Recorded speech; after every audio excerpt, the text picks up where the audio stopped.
I'm a sucker for a beautiful candy roaster pumpkin. I know someone that can turn an already gorgeous candy roaster into a scrumptious work of art, and that someone is Chef Ashley Capps. Hey! Hello. Hello, my friend. It's so good to see you. I'm so happy to see you too. I bring the traditional gift of pumpkin. I love candy roasters. Let's go cook this baby. All right, let's do it. These are just so beautiful. They are amazing. They will always be my favorite edible pumpkin. And you know, I've been told, don't know this for sure, but I've been told that this is maybe the original pumpkin or one of the oldest ones that has ever grown. Show me how you go about yours. Okay, I think slicing down the center is helpful. So go ahead and just get in there. Oh, look at that. And so you're sort of rocking. Yeah. Kinda. And just, you know, Look at that. go around. Always that's- have your hand on top and your hand Right. on the knife, and you won't hurt yourself. When you cut it in a lengthwise like a boat, you can scoop this out, Right. the pulp and the seeds. You can roast this, and then if you have some kind of grain salad or roasted root vegetables, you can pile it back in there, and then you have this to display on your table and people can eat out of That's it. why you get out of washing the dishes. You just eat them. Yeah, yeah. I usually put mine on a pan face down. And that's to steam it a little bit? Yes. And then I'll pull it out of the oven, I'll flip it, and then I'll put it back in the oven so that it's not completely waterlogged Right. and the water can evaporate and you'll get a little bit of color, which intensifies that yummy, sweet Because it's caramel-like naturally flavor. caramelizing Yeah. the delicious sugars that are in this. Yeah. Let's get roasting? Yep, let's get roasted. Okay, cool.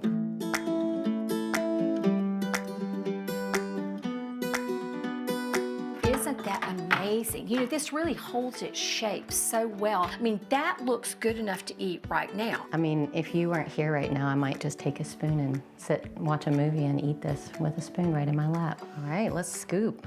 Oh, this is so easy. Look, it at just this. rolls out of there. Know it. So do we nail the pelts to the wall now? Yeah. Yeah, we're gonna make purses out of this next. How do you generally puree yours? If I had my blender, I would just, you know, put it all in the blender and put it on low until it's smooth. I hear rumors you're going to make your famous creme caramel. The creme caramel, it's just a simple custard.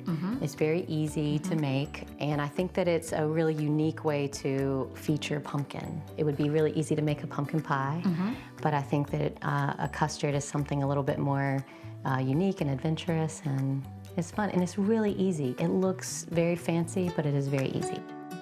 I always just start with a nice pan, heavy bottomed, and we're using heavy cream, our wonderful pumpkin puree. Okay, so now you're putting in, I love that you're adding bay to this. Yes. I think that the bay leaf brings out like a nice floral woodsiness to it, which is kind of matches this time of year. I think star anise, great. I fully believe in grating your own spices. I don't buy powdered nutmeg ever. Just a couple of scrapes, that's it. So in addition to the cinnamon, the nutmeg, the star anise, and the bay, I'm also adding some fresh ginger root. I am putting a little salt. I feel like when you put salt in dry, it might not get a chance to dissolve properly by the time you bake something. You're looking for a few little bubbles, or how do you know when it's warm enough? I am actually not looking for bubbles. I'm trying to be real gentle with this. I'm looking for steam, and that's about it. We're using a mixture of whole eggs and yolks. I believe for flan, whole eggs, just whole eggs is totally fine. Yolks are a little richer. The egg white has more water content. The yolk has more fat. So the yolks, the addition of those extra 5 yolks kind of makes the creme caramel slightly more stable. It Okay. holds itself up. It's a little bit silkier. It will hold a slice. Okay, so I'm just gonna whisk these now. Yep, you're gonna whisk, and I am gonna gradually add the sugar. So you've got some dark brown sugar too. Dark brown sugar. For a pumpkin flavored creme caramel, the flavor of honey and brown sugar definitely complements. The next thing is some cream. Okay.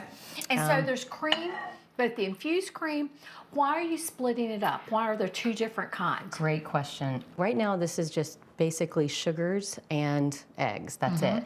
So when we're gonna temper the scalded cream into this, this addition of more cream kind of gently helps that liaison so that we don't risk cooking the eggs. So it's bridging the gap. So this is done. Like if someone wanted to make this and they're planning a dinner party or they're planning a holiday gathering, this can be made a week in advance. You could put this in a container, put it in the fridge. This will hold. So it wouldn't be creme caramel without the caramel. So you're going to make that next. It's a homemade caramel. Yes. And how do you do that? I always put the water in first. The acid goes in next. You can use a couple drops of lemon juice. You can use vinegar. What is that acidity doing? The acid sort of protects the caramel from crystallizing. I'm not just tossing the sugar in all crazy like in the pot. I'm just gonna pour it very gently right on top of the water and acid in the bottom of the pan. You are allowed to kind of pay attention to it, watch it. If it's starting to like bubble harder in one area than another, you can lift the pan and kind of give it a little swivel, but you don't need to stir it, just let it caramelize. Oh, look at that. So you just tilt it around to evenly coat the bottom. And then does that need to cool off before you add? Absolutely, yeah. This has to completely harden before you add this. If we added the custard would get on the bottom of the pan and it would, you want these to be two separate layers, but then as they slow bake, they become one. All right, so that is solidified. This is solidified. It looks like a mirror. So this goes in our water bath. We're gonna pour our custard. So that's in there, and now all we have to do is bake it. Most ovens at home are not convection. If it is convection, turn your convection off. You just want a still oven with no fan. Okay. I would check it in an hour. When you jiggle the pan, the whole thing should be moving as one. Are you excited? I'm so excited. It's the big reveal. I've done this so many times and I always get excited. It's crazy. You're just gonna press whatever tool you're using against the side of the pan. You're just releasing the sides of the custard from the pan. You're gonna let that caramel kind of breathe. Look at that. I mean, you can tell the crystallization. It looks like the way that a window gets on a winter day. That is beautiful. That is really pretty. Let's doll this one up. I mean, it's delicious now, but let's go to town with it a little bit. Let's do it. Put some stuff on top. Let's get her ready for the ball. You've got a fresh persimmon over here. Let's just start somewhere. Okay. I know I want some apple because I love how that looks. Let's put some of those gorgeous green seeds on top. Sounds great. All right. And now tell me about this white chocolate crumbly thing again. It's toffee and it's got white chocolate chunks. Let's see, it doesn't need anything else. I'm so excited. What do you think? It's perfect. There's nothing like the texture of that. And you know, the pumpkin is still here. So even if you've had a dinner and you feel kind of full, there's always room for this.